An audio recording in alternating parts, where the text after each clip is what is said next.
अस्सलाम वालेकुम तलबा।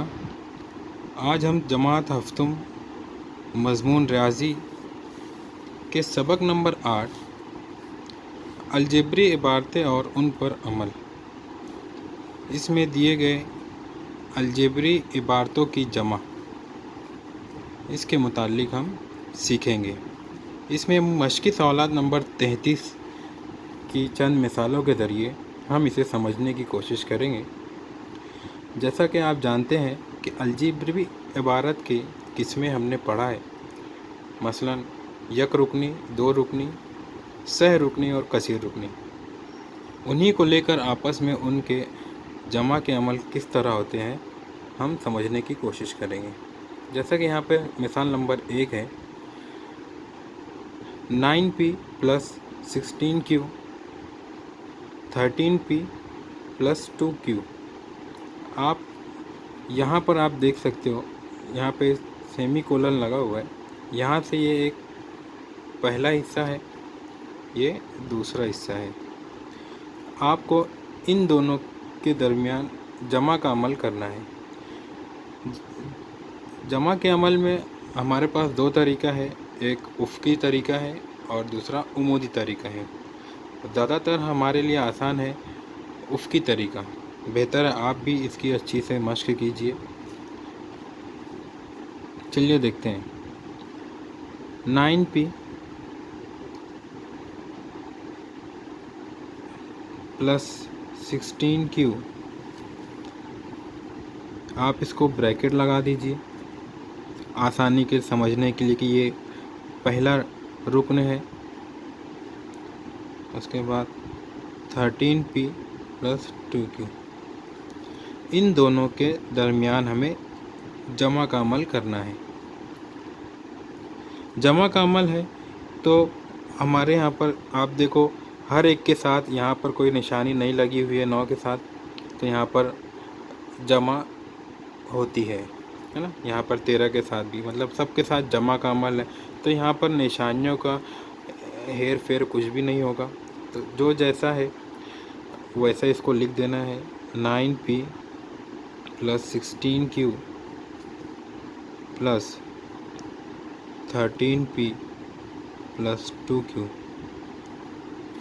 अब इसमें आपको क्या करना है, जो एक जैसे मुतगय्यर हैं आप उनकी ग्रुपिंग कर लीजिए, उनके ग्रुप बना लीजिए, उनको एक के बाजू में एक लिख देना है। जैसे यहाँ पर p है तो यहाँ पर p है, यहाँ q है, यहाँ पर q। तो 9p, उसको, हाँ एक बात और याद रखिए कि यहाँ पर जब आप अदद एक जगह दूसरी जगह लेकर जाओगे तो ज़रीब और मुतगय्यर के साथ उसकी निशानी भी जाएगी। 13p, यहाँ पर 16q + 2। अब आप देख सकते हैं कि यहाँ पर एक जैसे मुतगय्यर आ गए। अब आप इनकी आसानी से जमा कर सकते हैं। अब जमा का अमल है तो यहाँ पर मुतगय्यर जो है वो सेम रहेंगे, एक जैसे रहेंगे, इनमें कोई तब्दीली नहीं होगी। उनके जो ज़रीब है उन आदाद का आप जमा कीजिए। 9 + 13,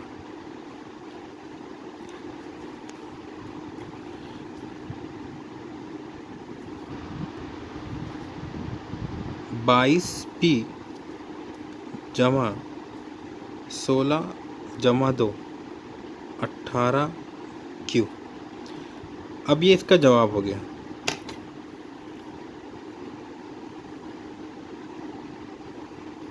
अब यहाँ पर आप आगे मज़ीद इसकी जमा नहीं कर सकते क्योंकि इनके जो मुतगय्यर है वो अलग अलग है। अगर ये एक जैसे होते हैं तो हम उनको जमा कर सकते हैं। ये हो गई पहली और ये आसान मिसाल है। अब इसके बाद दूसरी मिसाल लेकर देखते हैं हम। अब यहाँ पर देखिए दूसरी मिसाल, 2a + 6b + 8c, 16a + 13c + 18b। अब ये देखिए ये सह रुकनी है, ये भी सह रुकनी है ना। अब क्या करना है, सबसे पहले इनको कॉस में लिख लेना है। 2a plus 6b plus 8c जमा, ये दूसरे कॉस में 16a plus 13c plus 18b। क्या करना है, अब कॉस को खोल देना है। 2a plus 6b plus 8c जमा 16a plus 13c plus 8b। अब क्या करना है, अब आपको एक जैसे जो मुतगय्यर रखने वाले रुकन हैं उनका ग्रुप बनाना है। 2a, अब यहाँ पर देखिए a है प्लस 16a। उसके बाद b वालों को आप देखना है, b वाला यहाँ पर 18b है, उसी के आगे कंटिन्यू लिखना है 6b प्लस 18b प्लस जो बचे हुए हैं 8c प्लस 13c। अब देख लीजिए आप इनका ग्रुप बन गया है। अब आप इनके ज़रीब के जमा कर दो। 2 जमा 16 18a प्लस 6 जमा 18 24b प्लस 8 जमा 13 21c। अब ये हो गया आपका आंसर, जवाब हो गया। तो इस तरीके से आपको और भी आपकी किताब में मज़ीद मिसालें दी गई है, या आप अपनी तरफ से भी अपनी खुद की मिसालें बनाकर इसकी मश्क कर सकते हैं।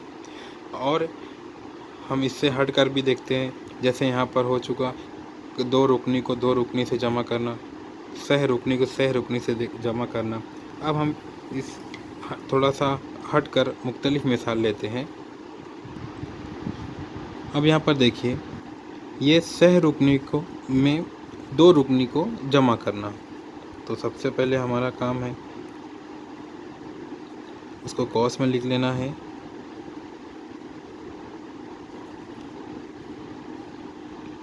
दो y तफरीक 7। अब क्या करना है, कॉस को खोल देना है। 3y की दूसरी तफरीक 10y प्लस 16 जमा 2y तफरीक 7। अब देखिए यहाँ पर आपको एक जैसे मुतगय्यर वाले आदात का ग्रुप बनाना रहेगा। अब यहाँ पर आप देखिए कि यहाँ पर y की दूसरी है। अब इसके जैसा दूसरा कोई और मुतगय्यर वाला रुकन नहीं है, तो इसको अलहदा लिखेंगे। 3y की दूसरी तफरीक 10y। अब y वाला जो रुकन है उसको देखेंगे, उसके निशानी के साथ उसको लिखना है जमा 2y। अब बचे हुए जमा 16 तफरीक 7। अब आप देखेंगे ये इनका इस तरीके से ग्रुप बन गया है। यहाँ पर सिर्फ ज़रीब है, इन दोनों के साथ मुतगय्यर नहीं है। तो ये 3y की दूसरी कुव्वत, ये इसको वैसे ही लिखना है। अब यहाँ पर देखिए तफरीक 10y जमा 2y, तो इनके मुतगय्यर एक जैसे हैं। अब इनके ज़रीब, इनका अमल देखिए यहाँ पर तफरीक 10 जमा 2y। तो आपको क्या करना है, इनके उसूल आपने सीखा है कि माइनस प्लस माइनस होता है ना। अब जो बड़े अदद की निशानी उसका वो अमल होगा 10 तफरीक 2 बचे 8, निशानी जो रहेगी वो बड़े अदद की लगी है।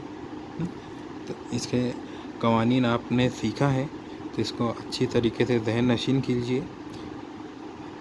तो इसका जो जवाब रहेगा तफरीक 8y।